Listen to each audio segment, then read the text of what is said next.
From New York, this is Democracy Now! So let me be as honest and clear as I possibly can. Donald Trump is the wrong president for our country. He has had more than enough time to prove that he can do the job, but he is clearly in over his head. He cannot meet this moment. He simply cannot be who we need him to be for us. It is what it is. Former First Lady Michelle Obama delivers a searing critique of President Trump on the opening night of the virtual Democratic National Convention. We'll air highlights, including the remarks of an Arizona Latinx woman whose father died of COVID-19 in June. My dad was a healthy 65-year-old. His only pre-existing condition was trusting Donald Trump, and for that, he paid with his life. Plus, we hear Senator Bernie Sanders address to the nation. Nero fiddled while Rome burned. Trump golfs. His actions fanned this pandemic, resulting in over 170,000 deaths and a nation still unprepared to protect its people. We'll also speak to former presidential candidate Julian Castro, who was not invited to speak in prime time at the DNC. And today marks the 100th anniversary of the ratification of the 19th Amendment to the Constitution, guaranteeing women's right to vote, though many black women would not enjoy that right for decades. We'll speak to Martha Jones, author of Vanguard, How Black Women Broke Barriers, Won the Vote, and Insisted on Equality for All. All that and more coming up. Welcome to Democracy Now!, democracynow.org, The Quarantine Report. I'm Amy Goodman. Former First Lady Michelle Obama and former presidential candidate Senator Bernie Sanders headlined the opening night of a virtual Democratic National Convention Monday. Throughout the evening, President Trump was denounced by both Democrats and some former Republican officials, including former Ohio Governor John Kasich. Michelle Obama urged the nation to vote for Joe Biden. So if you take one thing from my words tonight, it is this. If you think things cannot possibly get worse, trust me, they can and they will if we don't make a change in this election. If we have any hope of ending this chaos, we have got to vote for Joe Biden like our lives depend on it. Senator Bernie Sanders, who ran against Biden in the primaries, warned Trump's leading the nation toward authoritarianism. We're facing the worst public health crisis in 100 years and the worst economic collapse since the Great Depression. We are confronting systemic racism and the enormous threat to our planet of climate change. And in the midst of all of this, we have a president who is not only incapable of addressing these crises, but is leading us down the path of authoritarianism. The Republican National Convention will take place next week. Trump says he'll give his nomination acceptance speech live from the White House grounds, which some charge is a violation of the Hatch Act. We'll have more on the DNC after headlines. A surge in coronavirus cases at the University of North Carolina, Chapel Hill, one of the largest schools in the country, has forced the university to switch entirely to remote learning after over 170 students tested positive for COVID-19 during the first week of in-person classes. The student newspaper, the Daily Tar Heel, ran an editorial headlined, "UNC has a cluster F on its hands," but they spelled out the word. At Georgia Tech, dozens of students staged a die-in on the first day of classes to protest the school's coronavirus safety standards. Meanwhile, on Monday, top White House coronavirus advisor Dr. Deborah Birx said she wished the U.S. had instituted a stricter lockdown earlier this year. I wish that when we went into lockdown, we looked like Italy. But when Italy locked down, I mean, people weren't allowed out of their houses. And they couldn't come out but once every 2 weeks to buy groceries for 1 hour. And they had to have a certificate that said they were allowed. Americans don't react well to that kind of prohibition. Meanwhile, data shows the number of Black and Latinx participants in coronavirus vaccine trials is very low, even though Black and Latinx communities are disproportionately hit by the virus. Researchers say this disparity could delay the development of a vaccine. In international news, another 684 people have died in Brazil from COVID-19, bringing the death toll to nearly 109,000, the second highest in the world after the United States. On Monday, dozens of indigenous protesters blocked a major highway in the Amazon to push the Brazilian government to do more to protect indigenous communities during the pandemic. South Korea is facing its worst COVID-19 outbreak in 5 months. More than 400 cases have been linked to a church run by a conservative pastor who tested positive just days after he took part in an anti-government protest in Seoul. Meanwhile, a 6.6 magnitude earthquake that hit Masbate province in central Philippines earlier today, killing at least one person, caused significant damage to a coronavirus quarantine center. The Philippines, which has the highest caseload in Southeast Asia with nearly 170,000 cases, is easing a second lockdown on its capital, Manila, starting this week. Postmaster General Louis DeJoy has agreed to testify before Congress next week amidst the uproar over changes at the U.S. Postal Service that Democrats say are designed to interfere with the November election by making it harder to vote by mail. Louis DeJoy is a mega donor for President Trump. House Democrats are planning to return to Capitol Hill on Saturday to vote on legislation blocking the recent changes. Over a dozen states are now expected to sue the Trump administration, and California Congressmember Ted Lieu is calling on the FBI to launch an investigation into the slowing down of the mail. In the Netherlands, a UN-backed court is handing down its long-awaited ruling over the 2005 killing of former Lebanese Prime Minister Rafik al-Hariri. 4 men have been on trial for the truck bomb assassination, which had been attributed to Hezbollah, though it has denied involvement. The trial chamber is of the view that Syria and Hezbollah may have had motives to eliminate Mr. Hariri and some of his political allies. However, there was no evidence that the Hezbollah leadership had any involvement in Mr. Hariri's murder, and there is no direct evidence of Syrian involvement in it. The verdict was originally scheduled for earlier this month, but was postponed due to the catastrophic explosion at the port of Beirut on August 4th. In Chile, protests continue in solidarity with Celestino Cordova, an indigenous Mapuche spiritual leader who's been on a hunger strike for over 100 days, demanding he be transferred from prison to house arrest due to the coronavirus pandemic.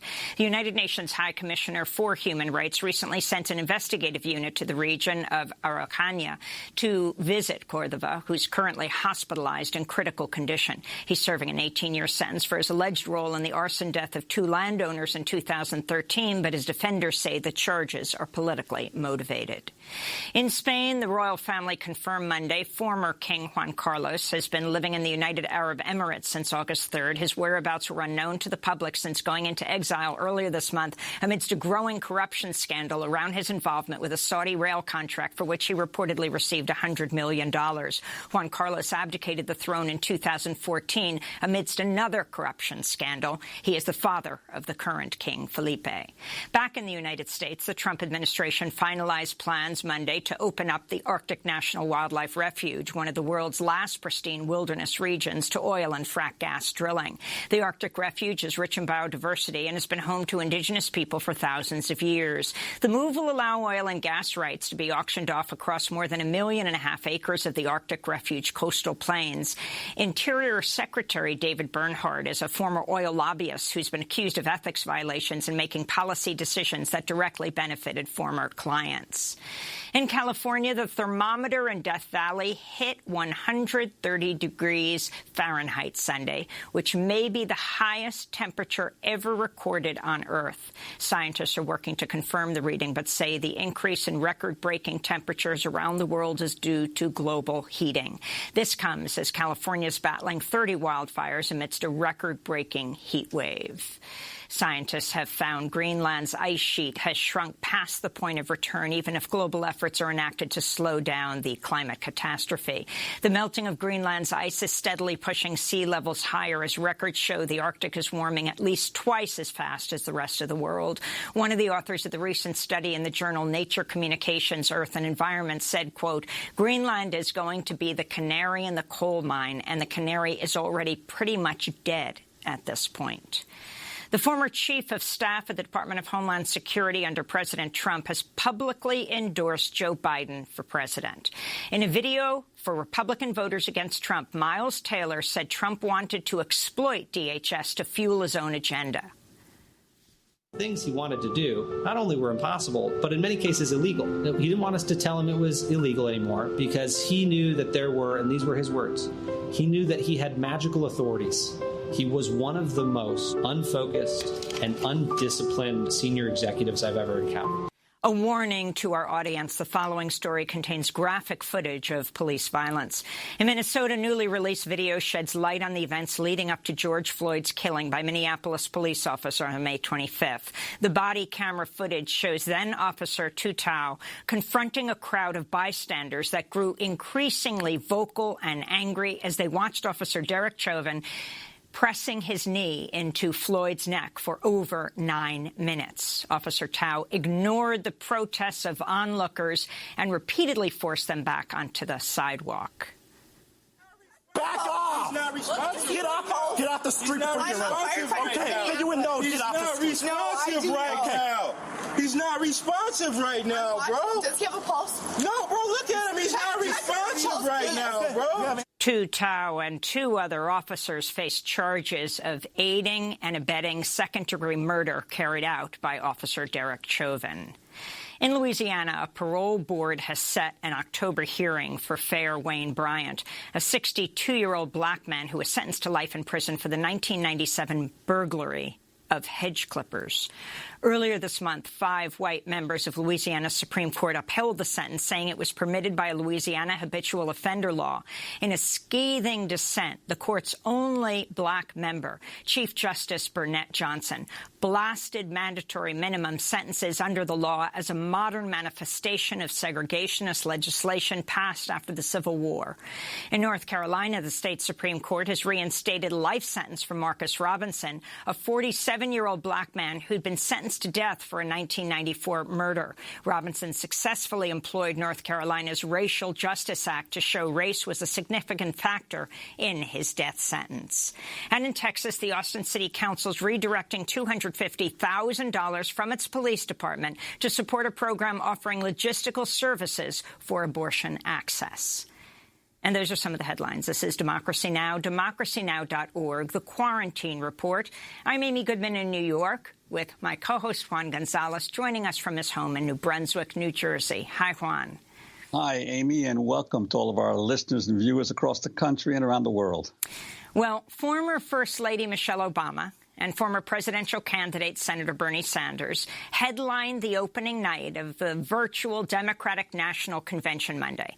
The DNC was originally scheduled to be held in Milwaukee, Wisconsin, but it was moved entirely online due to public health concerns. Michelle Obama gave the keynote address. When my husband left office with Joe Biden at his side, we had a record-breaking stretch of job creation. We'd secured the right to health care for 20 million people. We were respected around the world, rallying our allies to confront climate change. And our leaders had worked hand in hand with scientists to help prevent an Ebola outbreak from becoming a global pandemic. 4 years later, the state of this nation is very different. More than 150,000 people have died, and our economy is in shambles because of a virus that this president downplayed for too long. It has left millions of people jobless. Too many have lost their health care. Too many are struggling to take care of basic necessities like food and rent. Too many communities have been left in the lurch to grapple with whether and how to open our schools safely.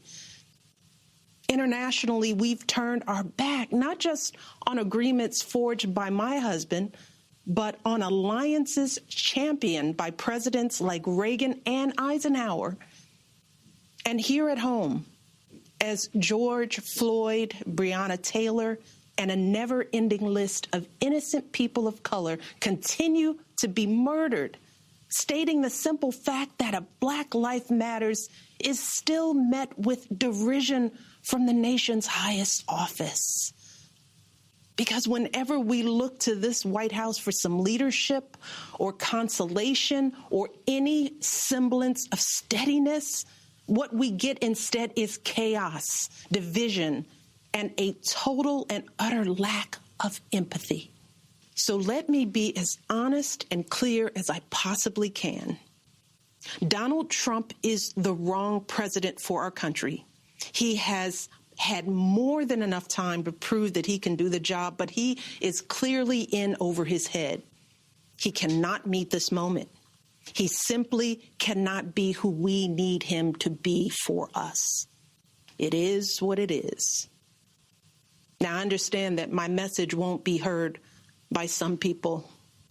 We live in a nation that is deeply divided, and I am a Black woman speaking at the Democratic Convention. But enough of you know me by now. You know that I tell you exactly what I'm feeling. You know I hate politics. But you also know that I care about this nation. You know how much I care about all of our children. So if you take one thing from my words tonight, it is this. If you think things cannot possibly get worse, trust me, they can and they will if we don't make a change in this election.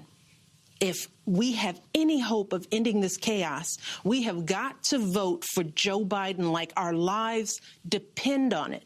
And if we want a chance to pursue any of these goals, any of these most basic requirements for a functioning society, we have to vote for Joe Biden in numbers that cannot be ignored. Because right now, folks who know they cannot win fair and square at the ballot box are doing everything they can to stop us from voting. They're closing down polling places in minority neighborhoods. They're purging voter rolls. They're sending people out to intimidate voters, and they're lying about the security of our ballots. Former First Lady Michelle Obama speaking at the virtual Democratic National Convention on the first night. Former presidential candidate Senator Bernie Sanders also assailed Trump over his handling of the coronavirus pandemic and much more. Our great nation is now living in an unprecedented moment. We're facing the worst public health crisis in 100 years and the worst economic collapse since the Great Depression. We are confronting systemic racism and the enormous threat to our planet of climate change. And in the midst of all of this, we have a president who is not only incapable of addressing these crises, but is leading us down the path of authoritarianism. This election is the most important in the modern history of this country. In response to the unprecedented crises we face, we need an unprecedented response, a movement like never before, of people who are prepared to stand up and fight for democracy and decency and against greed, oligarchy, and bigotry. And we need Joe Biden as our next president. Let me take this opportunity to say a word to the millions of people who supported my campaign this year and in 2016. My friends, thank you for your trust, your support, and the love you showed Jane, me, and our family. Together, we have moved this country in a bold new direction, showing that all of us, black and white, Latino, Native American, Asian American, gay and straight, native-born and immigrant, yearn for a nation based on the principles of justice, love, and compassion. Our campaign ended several months ago, But our movement continues and is getting stronger every day.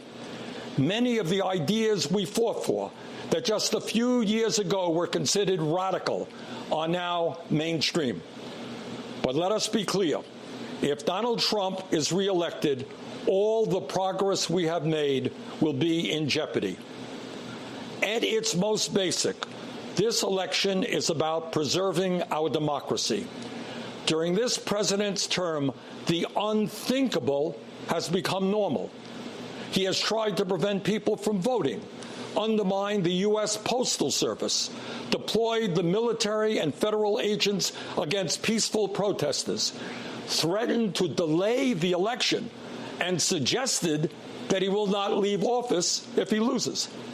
This is not normal, and we must never treat it like it is. Under this administration, authoritarianism has taken root in our country. I and my family, and many of yours, know the insidious way authoritarianism destroys democracy, decency, and humanity. As long as I am here, I will work with progressives, with moderates, and yes, with conservatives to preserve this nation from a threat that so many of our heroes fought and died to defeat. This president is not just a threat to our democracy, but by rejecting science, he has put our lives and health in jeopardy. Trump has attacked doctors and scientists trying to protect us from the pandemic, while refusing to take strong action to produce the masks, gowns, and gloves our healthcare workers desperately need. Nero fiddled while Rome burned. Trump golfs. His actions fanned this pandemic, resulting in over 170,000 deaths and a nation still unprepared to protect its people. Furthermore, Trump's negligence has exacerbated the economic crisis we are now experiencing. Since this pandemic began, over 30 million people have lost their jobs, and many have lost their health insurance. Millions of working families are wondering how they will feed their kids, and they're worried that they will be evicted from their homes. And how has Trump responded? Instead of maintaining the $600 a week unemployment supplement that workers were receiving and the $1,200 emergency checks that many of you received, instead of helping small businesses, Trump concocted fraudulent executive orders that do virtually nothing to address the crisis while threatening the very future of Social Security and Medicare. But the truth is that even before Trump's negligent response to this pandemic, too many hardworking families have been caught on an economic treadmill with no hope of ever getting ahead.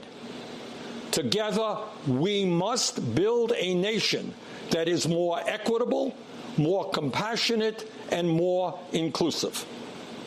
I know that Joe Biden will begin that fight on day one. Let me offer you just a few examples of how Joe will move us forward. Joe supports raising the minimum wage to $15 an hour. This will give 40 million workers a pay raise and push the wage scale up for everyone else.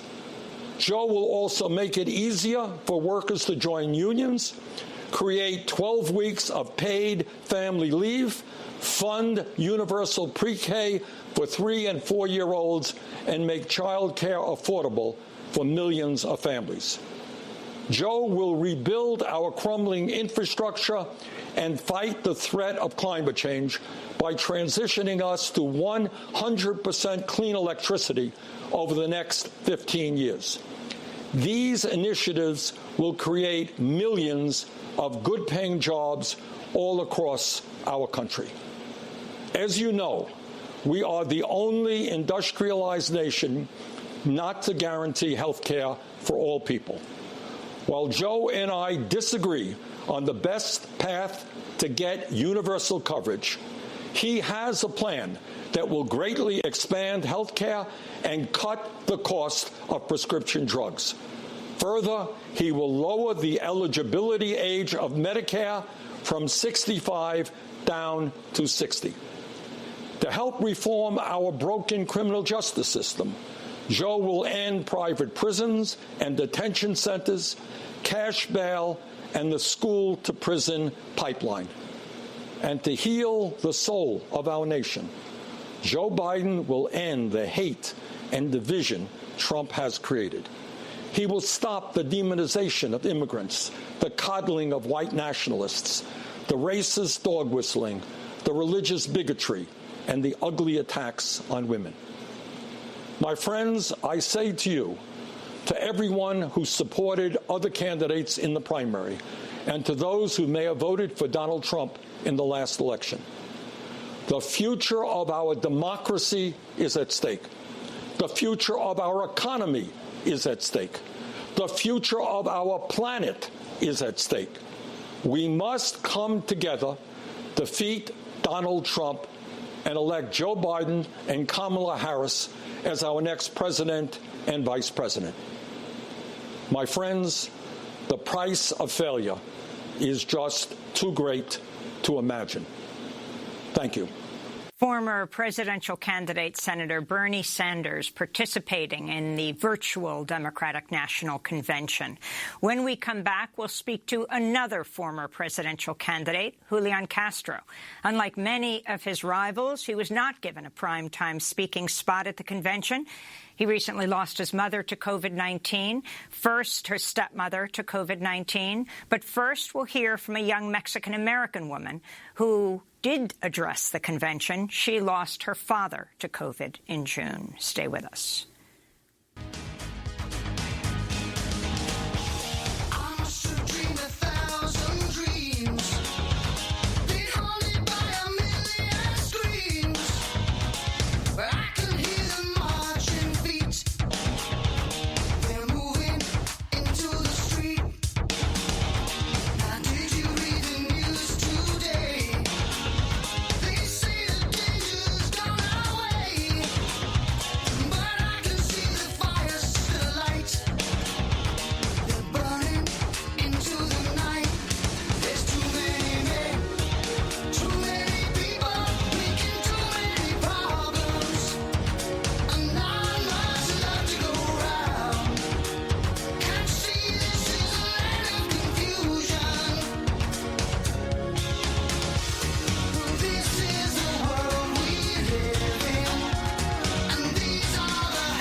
Land of Confusion by Genesis. We are breaking with convention. This is Democracy Now!, democracynow.org, the Quarantine Report. I'm Amy Goodman with Juan Gonzalez as we continue to air highlights from the opening night of the virtual Democratic National Convention. One of the most moving speeches was delivered by a young Mexican-American woman whose father died of COVID-19 in June in Arizona. I'm Kristen Urquiza. I'm one of the many who has lost a loved one to COVID. My dad, Mark Anthony Urquiza, should be here today, but he isn't. He had faith in Donald Trump. He voted for him, listened to him, believed him and his mouthpieces when they said that coronavirus was under control and going to disappear, that it was okay to end social distancing rules before it was safe, and that if you had no underlying health conditions, you'd probably be fine. So in late May, after the stay-at-home order was lifted in Arizona, my dad went to a karaoke bar with his friends. A few weeks later, he was put on a ventilator. And after 5 agonizing days, he died alone in the ICU with a nurse holding his hand. My dad was a healthy 65-year-old. His only pre-existing condition was trusting Donald Trump, and for that, he paid with his life. I am not alone. Once I told my story, a lot of people reached out to me to share theirs. They asked me to help them keep their communities safe, especially communities of color which have been disproportionately affected. They asked me, a normal person, to help because Donald Trump won't. The coronavirus has made it clear that there are two Americas: the America that Donald Trump lives in and the America that my father died in. Enough is enough. Donald Trump may not have caused the coronavirus, but his dishonesty and his irresponsible actions made it so much worse. We need a leader who has a national, coordinated, data-driven response to stop this pandemic from claiming more lives and to safely reopen the country. We need a leader who will step in on day one and do his job, to care. One of the last things that my father said to me was that he felt betrayed by the likes of Donald Trump. And so when I cast my vote for Joe Biden, I will do it for my dad. Kristen Urquiza speaking at the Democratic National Convention on its kickoff night. As the DNC began the four-day convention Monday night with a focus on racial justice and President Trump's mishandling of the coronavirus crisis, the Democratic Party faced criticism for a lack of diversity in its primetime lineup, with only a handful of Latinx speakers and no Muslim speakers, while Republicans like former Ohio Governor John Kasich were given slots. The first night was moderated by the actress Eva Longoria. New York Congressmember Alexandria Ocasio-Cortez is set to speak tonight for 60 seconds. For more, we're joined by former Democratic presidential candidate Julian Castro, the only Latinx candidate who was in the race. Castro served as Secretary of Housing and Urban Development under President Obama from 2014 to 17. He was not invited to speak in prime time at the DNC, unlike many of his rivals. He's joining us from San Antonio, Texas, which may be a battleground state this November. Secretary Castro, welcome back to Democracy Now! It's great to have you with us. Our condolences on the loss of your stepmother to COVID-19. Well, thank you very much, Amy. It's good to be with you. And, that the testimony that you played and that was shown last night from Kristen was just tremendously powerful and I think resonates with a lot of people out there. I know, for me and for my family, we certainly understand the seriousness of this virus and also understand that a lot of this could have been prevented. Julian Castro, I wanted to ask you your initial reaction to the first night of the convention, and especially many of the speakers were talking about why it was important to vote against Donald Trump, the decency of Joe Biden, and his experience and his respect for science. But Bernie Sanders was one of the few who actually went into the content of what Joe Biden is standing for, his platform as well, and why it's important for progressives to vote for him. Yeah, I think that Senator Sanders did a wonderful job. I think Michelle Obama was very powerful last night. But you're right with Senator Sanders that, look, one of the things I noticed out there right now is that whether people are liberal or conservative, they're Republican, Democrat, Independent, what they want are solutions. And I think what Bernie did well in highlighting was this is what electing Joe Biden is going to mean for you and your family, raising the minimum wage, health care, a number of other things that are going to make people's lives better. That's what I think people want to know. How is this person going to make my life and the life of my family and the country better than it is today? I think we've gotten to a point that because there's so much back and forth on cable news, because people are so polarized, that folks that don't love politics, that don't follow it all the time, they tend to shy away from it even more than usual right now, shy away from that conversation. And the best way, I think, to get their attention is to say, okay, well, this is how it's going to be different in a positive way. And he did that, which was great. I also wanted to ask you, one of the big issues of the night and obviously of this election season is the issue of the right to vote, whether it's under assault or not, and also the issue of mail-in ballots. Now, there was a recent poll that shows that in your state of Texas, a majority of Latinos would prefer to vote in person rather than by mail-in ballot. I'm wondering your sense of this issue, and are there, independently of what you may think of President Trump, are there some concerns about all mail-in ballot in terms of being able to assure the integrity of the vote? Well, look, what I believe is that people should have options during this time period. They should not have to choose between their right to vote and risking their health. So universal mail-in ballot should be available. If there is in-person voting, if that is going to be an option as well, that be made as safe as possible. Because you're right, growing up here in a largely Mexican-American community in San Antonio, I can tell you, I mean, what I would hear along the way is, I'm not going to vote early. I'm going to vote on election day. I'm going to go vote in person. And so this practice kind of precedes the controversy that we're having around mail-in balloting. At the same time, we can't ignore the fact, of course, that this president is trying to suppress the vote as a strategy to rig this election and win. And so there are going to be a lot more people that want to use the mail to cast their ballot this time. And there are states like Colorado that rely on universal mail-in balloting as their sole form of the way to vote. We have to make sure that the post office is well invested in, that it is functioning properly, that it can handle a greater volume than usual of mail-in ballots. The brothers of George Floyd led a moment of silence during Monday night's Democratic National Convention in honor of their brother and other victims of police violence. This is Philonise Floyd. My brother George was selfless. He always made sacrifices for his family, friends, and even complete strangers.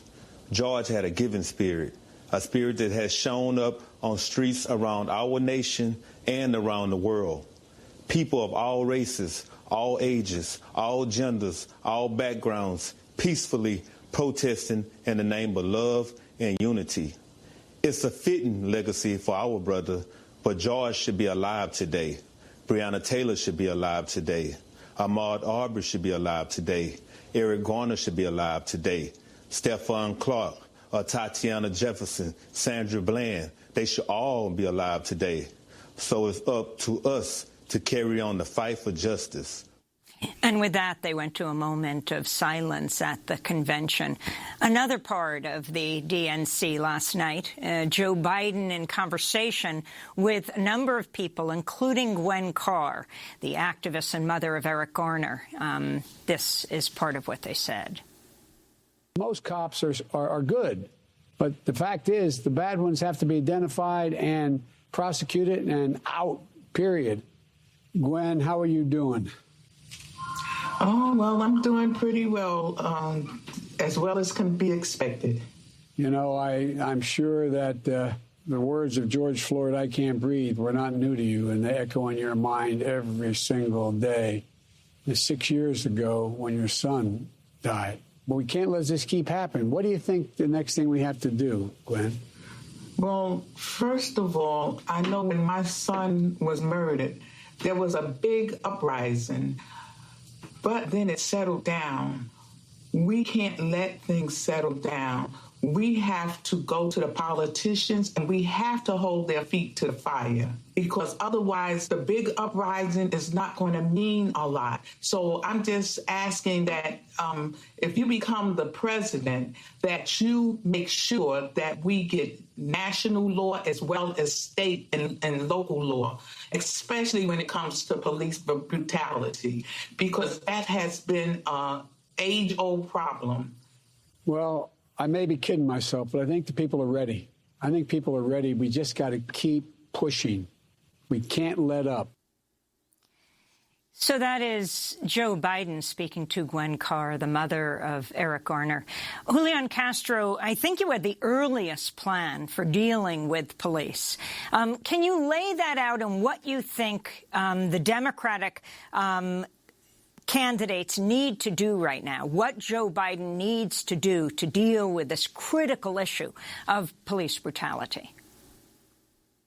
Well, I mean, first, Amy, I would say I was very glad to see that exchange last night, and the fact that Vice President Biden and the campaign are dealing squarely with this issue, not shying away from it, not walking away from it, not letting up on it. What Gwen said there, that we can't let it settle back down. I thought those were some of the most powerful words in the entire convention from last night, because that's usually what happens. Fortunately, Vice President Biden, very early on, after the murder of George Floyd, put forth a series of policy proposals, from banning chokeholds to a national use of force standard to more transparency, that he called a down payment on change. Many of those are reflected in the George Floyd Justice and Policing Act that the House of Representatives passed. On top of that, I'm glad to see local communities across the country that are engaging in deeper thinking about investing in mental health counseling, social workers, housing opportunity, because so many of the calls that police officers are asked to respond to are for people that are homeless or have a mental health issue, that they don't need an armed cop. The vast majority of them are not violent. What they need is they need services so that they can get on to a better life. And cities across the country, whether we're talking about Los Angeles or San Francisco or Austin, Texas, just up the road from me recently, are moving in that direction. And Joe Biden has said that he wants to work with local communities as they do that. All of that is positive. And as he said, we need to keep pushing. And Julian Castro, I wanted to ask you, you may be reluctant to talk about your own personal role in this, but it must be bittersweet to see all this emphasis now of the National Party on the issue of police abuse after the murder of George Floyd, when you were out there early in the campaign raising these issues, and also that you at a past convention had been a keynote speaker of the Democratic Convention. Now, many Latino leaders feel you've sort of been slighted in the lineup here of the 4 days of the convention. Your thoughts, if you have, on that. Well, look, I mean, I know they have a very difficult challenge, because the networks condensed the amount of time that they're giving the parties this year, I think, to 1 or 2 hours a night. Usually that's 3 or 4 hours. So, it's understandable that you're going to have a limited number of speakers. And more importantly than me or any one person speaking, politician speaking, I really think that you get value, that the voters get value, the people get value from hearing the powerful stories like Kristen's and like Gwen's, that are first-person stories that really connect why it's important to elect Joe Biden to the lives of everyday people out there. I think that's the most important thing. I think that's probably also politically the most effective thing. And so I know I'll have my time to speak, whether it's on this show or other shows or other opportunities. But America needs to hear how this president has badly impacted the lives of people around this country, and more importantly, how Joe Biden is going to make a positive difference for them. But even talking about representation on the panel, just following up on what Juan said, I mean, the primetime slots include Bernie Sanders, of course, Kamala Harris, who is one of your rivals, but now the vice presidential candidate, Buttigieg, Klobuchar, Warren, Booker, Yang. Not you, though. Were you asked? To speak in prime time? Yes. No, I was not. No, I was not. And there's been Go ahead.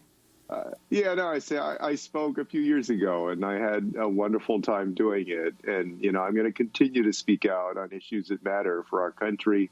And also, most importantly, I'm going to do my part to help ensure that Joe Biden gets elected and we defeat Donald Trump in November. I agree with you on the issue of representation. Last week, I think the count had been that there were 35 primetime speakers, and only 3 of them were Latinx. And I raised, a concern about that. And also at that time, a lack of representation among Native Americans and Muslim Americans, because I don't believe that represented the beautiful coalition that Democrats have put together. Fortunately, in the days since then, over the weekend, there were announcements that were made that were, I think, much more diverse, which is a positive. And when you actually look at the programming, the non-politicians that are speaking, which I think people maybe even pay attention to more, they're very diverse. Whether it's the family of George Floyd or Kristen, the young woman who gave testimony about her father passing from COVID-19, that's very important. But, you know, the polls do show, for example, Texas Hispanics favor Joe Biden, but Donald Trump will still lead statewide electorate in presidential race. Just one headline. How should that be addressed, Julian Castro? What can Joe Biden do? What does he have to watch out for? What he has to make sure he doesn't ignore, for example, like immigration? Well, when it comes to the Latino community, I think that the campaign needs to continue to invest in voter outreach, registration efforts, speak to the issues that matter. And, you know, just recently the campaign released a Latino agenda for America, which I thought was a good thing to do and will resonate. But also, you know, all of the issues that people care about, health care, about small business, about educational opportunity for their kids, addressing the fact that the Latinx community and all the other vulnerable communities have been the hardest hit during this pandemic. And, you know, Joe Biden has been squarely addressing many of those issues, and I'm sure the campaign will continue to do that. On top of that, it's going to require a lot of other work from the nonprofit organizations that do voter registration, like Voto Latino and a number of others, to get folks out in what is going to be a very unusual year in terms of the mechanics of voting. You famously said to Biden, I've learned the lessons of the past, but you haven't. Do you think he has now? I've been pleased with what Vice President Biden has put out in terms of his immigration plan and then also on health care. You know, he and I did have our conversations on the debate stage, and that's the nature of a primary debate, right? You're going to go back and forth on how you differ. And I don't expect that everybody, you know, I support is going to agree with me completely. If they agreed with me completely, I would be that candidate, right? But what I think is important for folks to realize out there, and now I'm speaking, you know, directly to the Latinx community, is that it's night and day with Joe Biden versus Donald Trump. Donald Trump has been the cruelest, most ill-intentioned president when it comes to not only immigrants and migrants, but the broader Latino community, scapegoated the community, otherized the community, uses it as a political piñata. And Joe Biden is somebody who brings compassion, who brings understanding. And most importantly, because what you want to judge politicians on is, okay, what are you going to do and what is your track record?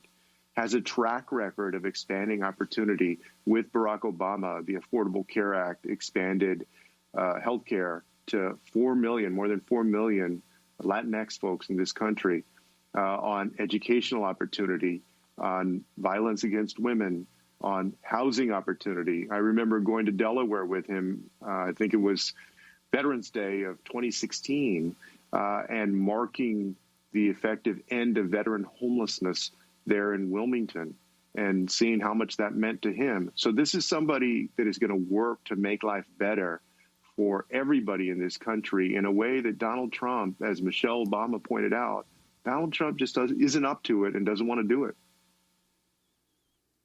And Julian Castro, just our final few moments that we have, I'm wondering your assessment, going back to Texas, the second most populous state in the nation, your assessment of Governor Greg Abbott's decision to reopen the state early on. And also, could you tell us about your thoughts for your future? Any possibility of a run for governor at some point? Yeah, you know, I mean, Greg Abbott has been in the same boat as Donald Trump and governors like Ducey in Arizona and DeSantis in Florida. It's this putting right-wing ideology over the public health and science. So when he reopened the state in early May, I mean, he made 3 mistakes: reopening too early. When they reopened, they didn't have the 2 things in place that public health experts tell us you need to have in place, which was robust testing and robust contact tracing. In fact, at the time, Texas ranked 48th per capita in terms of the number of tests that were happening. And then third, when communities across the state begged the governor to be able to tailor their own safety precautions, require masks or do other things, the governor said, no, my order supersedes you. You can't do that.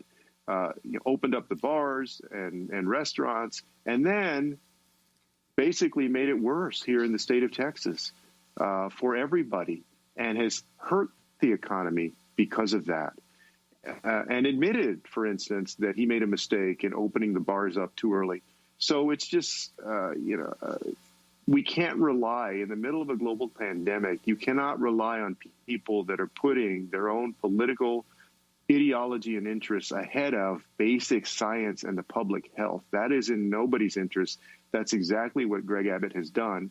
In terms of my future, this is the first time in a long time that I'm not aiming for any office. After I got out of the Obama administration, I pretty much knew that I was going to probably run for president. Right now, I'm working on People First Future, which is an effort to support bold progressive candidates that are running up and down the ballot from Congress down to school board to help build a bench of progressives in our country. And I'm going to continue to use my voice to be supportive of Joe Biden and Kamala Harris and help get them elected. And then we'll see what happens, whether I jump back into politics at some point soon or just wait for a while. Right now, I don't feel compelled necessarily to jump right back in. Julian Castro, I want to thank you for being with us. Former 2020 Democratic presidential candidate, served as Secretary of Housing and Urban Development under President Obama. Prior to that, he was mayor of San Antonio, where he's speaking to us now.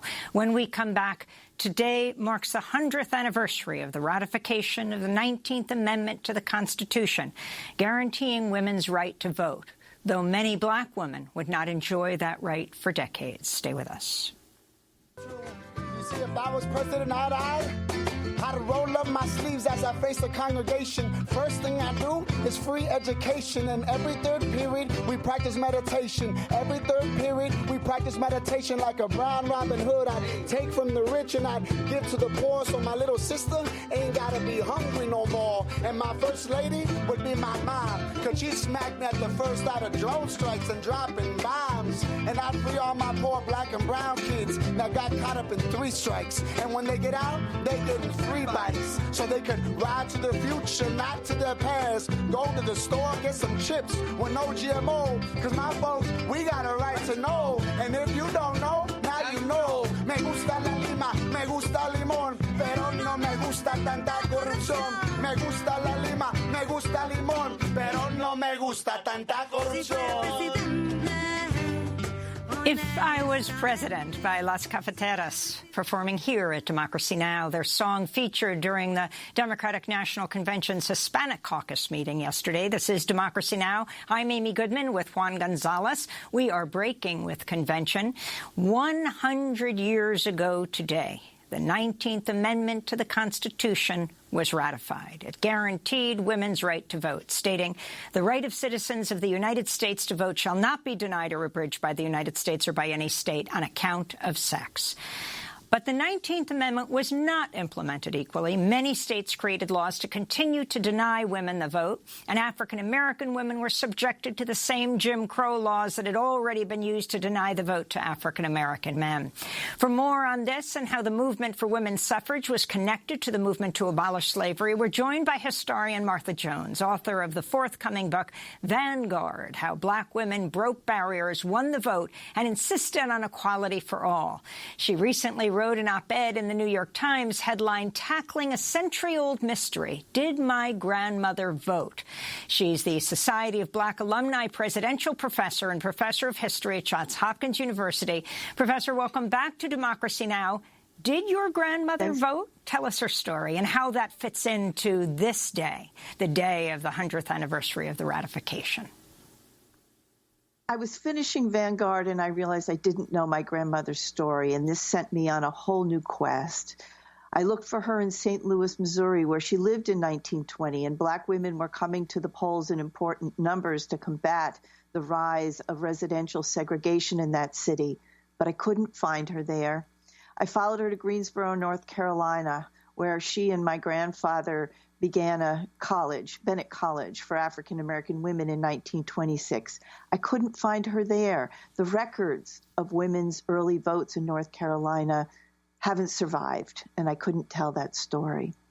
But I followed her until the 1950s and 60s, where I see her alongside the young women at Bennett College, now part of the modern civil rights era, organizing and knocking on doors and getting Black Americans registered to vote as part of that civil rights revolution. As she put it in an interview in those years, it was thrilling. And it was thrilling for me to find her there, but it was a reminder that to look for African American women and their history of the vote in 1920 is to miss the important chapter that begins in 1920 and doesn't culminate until the Voting Rights Act is adopted in 1965. And Professor Jones, you write in the book that Black women voting rights activists actually predated the famous white suffragists. Why did you title your book Vanguard? I titled my book Vanguard because as early as the first decades of the 19th century, Black women are developing a political philosophy, a critique of the United States. It is a view that says no racism, no sexism in American politics. For a very long time, African American women are quite alone in carrying those principles forward, holding the bar high for this nation. I call them the vanguard because indeed they lead us to a 21st century in which I think it's fair to say that view, while it may not be held by all Americans, certainly has a place, an important place on our political agenda. Black women lead us there. It is a lonely, lonely trek for much of our history. But here in the 21st century, when we say no racism and no sexism in politics, it sounds very presentist, but it turns out it's a very old set of ideas. And in the last minute and a half we have, Martha Jones, can you tell us some of the early Black suffragists, long before the Seneca Falls Convention of 1848, and how they ultimately led toward the 19th Amendment, who are often erased from that history that we learn? I want to introduce you to Mariah Miller Stewart, who in the early 1830s is in Boston, once an indentured servant, now a free Black woman in that city, who takes first her pen to the pages of William Lloyd Garrison's The Liberator, and then to the podiums of Boston, where she makes the case for Black women's place in politics. She decries the sexism and the racism that keep her and women like her from shaping the future of their communities and the future of the nation. Mariah Stewart is the very first American woman to speak from a podium about politics. We don't remember her. For too long, she was eclipsed by the women of Seneca Falls, but I'm very pleased in this anniversary year to reintroduce her to American audiences. And Septima Clark in this last 30 seconds. Absolutely, right? The women of the courageous women who put their bodies, their lives, their families and communities on the line in the modern civil rights era. We would not be in this moment today without that extraordinary vision, but also that extraordinary risk-taking. The violence was persistent, and the courage was phenomenal. Martha Jones, we want to thank you so much for being with us. There is so much more to talk about, but August 26th is the actual congressional certification, the 100th anniversary of the Congress certifying the 19th Amendment, and we'll continue the conversation then. Martha Jones, author of the forthcoming book Vanguard, How Black Women Broke Barriers, Won the Vote, and Insisted on Equality for All. That does it for our broadcast. Special thanks to Renee Feltz, Mike Burke, Dina Guster, Libby Rainey, Nermeen Sheikh, Maria Taracena, Carla Wills, Tammy Warnoff. I'm Amy Goodman with Juan Gonzalez. Stay safe, save lives, wear a mask.